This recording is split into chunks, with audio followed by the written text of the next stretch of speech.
Selamat malam Bapak, Ibu, Oma, Opa, pemuda, remaja, serta adik-adik yang dikasihi oleh Tuhan Yesus Kristus. Selamat bertemu dalam persekutuan kebaktian rumah tangga secara online. Pada hari ini, Rabu 7 Maret 2021, kiranya kita semua tetap dalam keadaan sehat dan sejahtera. Tema kebaktian rumah tangga pada hari ini berjudul Hidup dalam Terang Kebangkitan Kristus. Pembacaan Alkitab diambil dari Roma pasal 6 ayat 1 sampai 14. Dan firman Tuhan pada malam hari ini akan disampaikan oleh Ibu Pendeta Erna Demosti Butar-Butar, Pendeta Jemaat GKP Tanjung Barat. Selamat berbakti dan melayani kepada seluruh jemaat yang ada di rumah.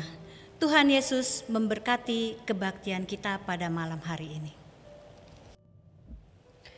Jemaat yang dikasihi Tuhan, hari ini kita akan memasuki pemberitaan firman Tuhan. Kita awali dengan permohonan pertolongan dari Tuhan di dalam doa.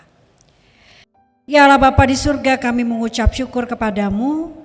Kami boleh kembali bersama-sama mendengarkan firman Tuhan dan kami memohon kepadamu pertolonganmu. Baik untuk hamba-Mu yang menyampaikan firman Tuhan saat ini maupun untuk kami semua yang mendengarkannya. Kiranya dalam pertolongan yang Tuhan berikan kepada kami, Roh Kudus menuntun kami kepada pemahaman yang benar. Begitu juga ya Tuhan, kami memohon untuk kehidupan kami selanjutnya. Firman Tuhan yang boleh kami dengar ini dapat kami lakukan setiap hari. Kami memohon di dalam nama Tuhan Yesus Kristus. Amin. Bacaan Alkitab kita diambil dari Surat Rasul Paulus kepada jemaat Roma, pasal yang ke-6, ayatnya yang pertama sampai 14. Roma pasal 6, ayatnya yang pertama sampai 14, di bawah judul yang diberikan oleh Lembaga Alkitab Indonesia, Mati dan Bangkit dengan Kristus. Demikian firman Tuhan. Jika demikian, apa yang hendak kita katakan? Bolehkah kita bertekun dalam dosa supaya semakin bertambah kasih karunia itu? Sekali-kali tidak demikian. Bukankah kita telah mati bagi dosa? Bagaimanakah kita masih dapat hidup di dalamnya? Atau tidak tahukah kamu bahwa kita semua yang telah dibaptis dalam Kristus telah dibaptis dalam kematiannya? Dengan demikian kita telah dikuburkan bersama-sama dengan Dia oleh baptisan dalam kematian, supaya sama seperti Kristus telah dibangkitkan dari antara orang mati oleh kemuliaan Bapa, demikian juga kita akan hidup dalam hidup yang baru. Sebab jika kita telah menjadi satu dengan apa yang sama dengan kematiannya, kita juga akan menjadi satu dengan apa yang sama dengan kebangkitannya. Karena kita tahu bahwa manusia lama kita telah turut disalibkan, supaya tubuh dosa kita hilang kuasanya, agar jangan kita menghambakan diri lagi kepada dosa. Sebab siapa yang telah mati, ia telah bebas dari dosa. Jadi kita telah mati dengan Kristus. Kita percaya bahwa kita akan hidup juga dengan Dia. Karena kita tahu bahwa Kristus sesudah Ia bangkit dari antara orang mati, tidak mati lagi, mau tidak berkuasa lagi atas Dia. Sebab kematiannya adalah kematian terhadap dosa satu kali dan untuk selama-lamanya. Dan kehidupannya adalah kehidupan bagi Allah. Demikian hendaknya kamu memandangnya, bahwa kamu telah mati bagi dosa, tetapi kamu hidup bagi Allah dalam Kristus Yesus. Sebab itu hendaklah dosa jangan berkuasa lagi di dalam tubuhmu yang fana, supaya kamu jangan lagi menuruti keinginannya. Dan janganlah kamu menyerahkan anggota-anggota tubuhmu kepada dosa untuk dipakai sebagai senjata kelaliman. Tetapi serahkanlah dirimu kepada Allah sebagai orang-orang yang dahulu mati tetapi yang sekarang hidup. Dan serahkanlah anggota tubuhmu kepada Allah untuk menjadi senjata-senjata kebenaran. Sebab kamu tidak akan dikuasai lagi oleh dosa. Karena kamu tidak berada di bawah hukum Taurat tetapi di bawah kasih karunia. Demikian firman Tuhan yang kita dengar saat ini. Yang berbahagia adalah setiap orang yang mendengarkan firman Tuhan serta memelihara di dalam kehidupannya setiap hari. Haleluya. Jemaat yang dikasihi Tuhan, salam sejahtera. Hari Minggu lalu kita sudah merayakan peringatan akan kebangkitan Tuhan Yesus Kristus. Apakah makna kebangkitan Yesus bagi kita orang yang percaya? Lalu bagaimana kita merespon kebangkitan Yesus dalam kehidupan kita? Bacaan yang kita baca tadi terkait dengan dosa, mati, dan bangkit. Arti harafiah dari kata dosa atau hamartia dalam bahasa Yunani yang digunakan dalam perikop kita hari ini adalah artinya tidak tepat sasaran. Diandaikan manusia bagaikan anak panah yang dapat memilih arahnya sendiri, maka ketika seorang pemanah yang membidik sasaran dan kemudian meleset. Kenapa?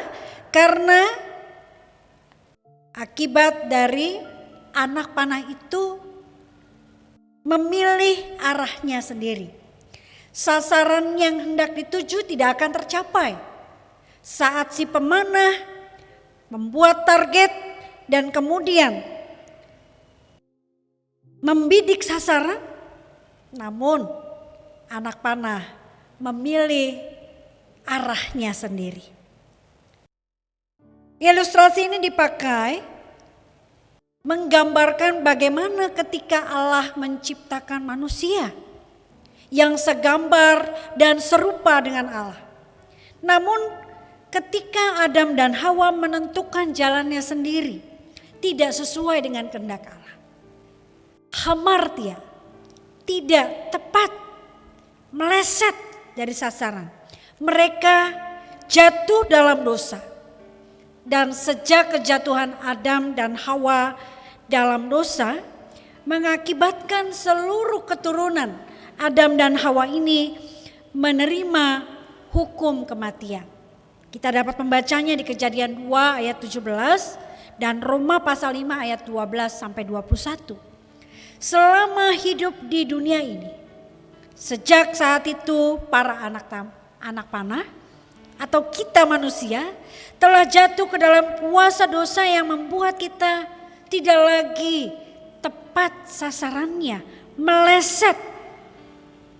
Dan bacaan kita pada ayat 13 Rasul Paulus berbicara, jangan menyerahkan tubuhmu kepada dosa. Nah, dalam pemahaman orang Yahudi di mana surat ini ditujukan, sebenarnya orang-orang Yahudi ini memiliki suatu hukum yang mengatur semua itu. Misalnya mereka mengenal 613 misfot atau perintah dalam Taurat yang mengatur, bayangkan Bapak Ibu Saudara, 613 organ tubuh manusia.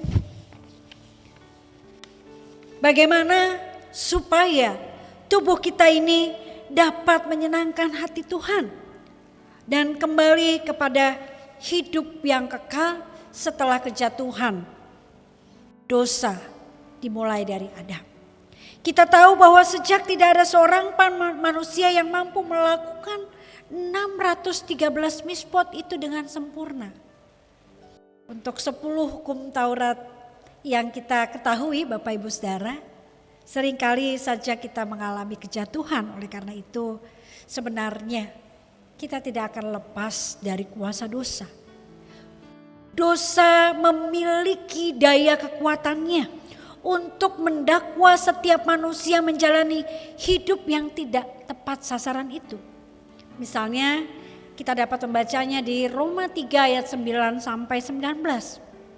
Oleh karena itu Rasul Paulus mengingatkan bahwa Allah telah berkarya di dalam Yesus Kristus. Dia mengorbankan anaknya yang tunggal untuk menebus semua kesalahan dan pelanggaran kita. Membuat kita yang berdosa, yang tidak tepat sasaran ini, yang berada di hadapan Allah, kita tidak lagi dikuasai dosa. Karena dalam baptisan kita telah mati bersama dengan Kristus. Kita dilingkupi oleh kasih karunia Allah.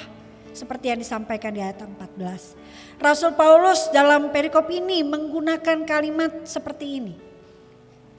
Dibaptis dalam kematian Kristus, mati dan bangkit bagi Kristus.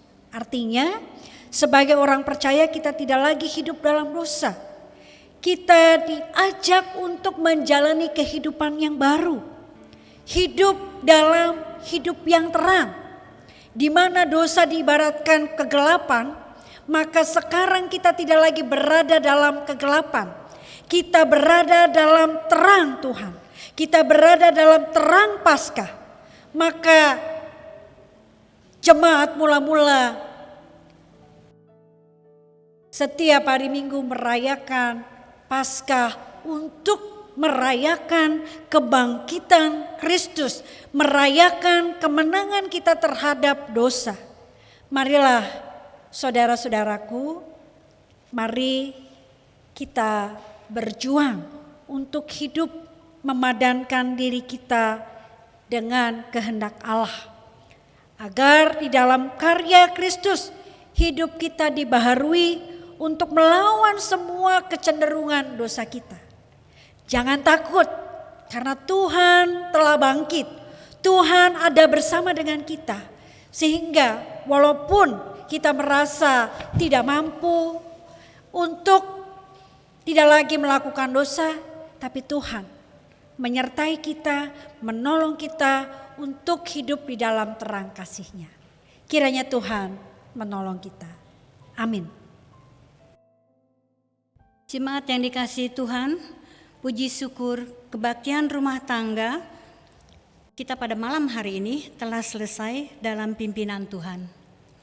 Jadilah pelaku firman Tuhan agar hidup kita semakin diperbaharui dalam pimpinan kuasa Roh Kudus untuk melawan semua kecenderungan untuk kita berbuat dosa. Kami mengucapkan terima kasih kepada Ibu Pendeta Erna Demosti Butar-Butar yang telah menyampaikan firman Tuhan yang begitu indah untuk kita sekalian. Kiranya Tuhan Yesus memberkati pelayanan Ibu bersama dengan suami dan semakin Tuhan berikan hikmat kepada Ibu Pendeta, selalu sehat dan semangat untuk melayani jemaat Tuhan di GKP Tanjung Barat. Kami juga mengucapkan terima kasih kepada penatua yang sudah boleh menyiapkan kebaktian rumah tangga pada malam hari ini, kepada penatua Yori Rembet dan juga penatua Dohar Sihite. Terima kasih juga kami ucapkan kepada tim multimedia yang telah menyiapkan sarana ibadah kita pada malam hari ini. Yang pertama untuk Saudara Ambones, Saudara Yosep Tampu Bolon, dan petugas sound system Bapak Benardi Wibisono. Tuhan Yesus memberkati pelayanan saudara-saudara terkasih. Demikianlah ibadah kita pada malam hari ini. Sampai berjumpa lagi pada kebaktian rumah tangga minggu yang akan datang. Selamat menjalani hari-hari dengan tetap semangat, menjaga kesehatan, dan Tuhan memberkati. Selamat malam.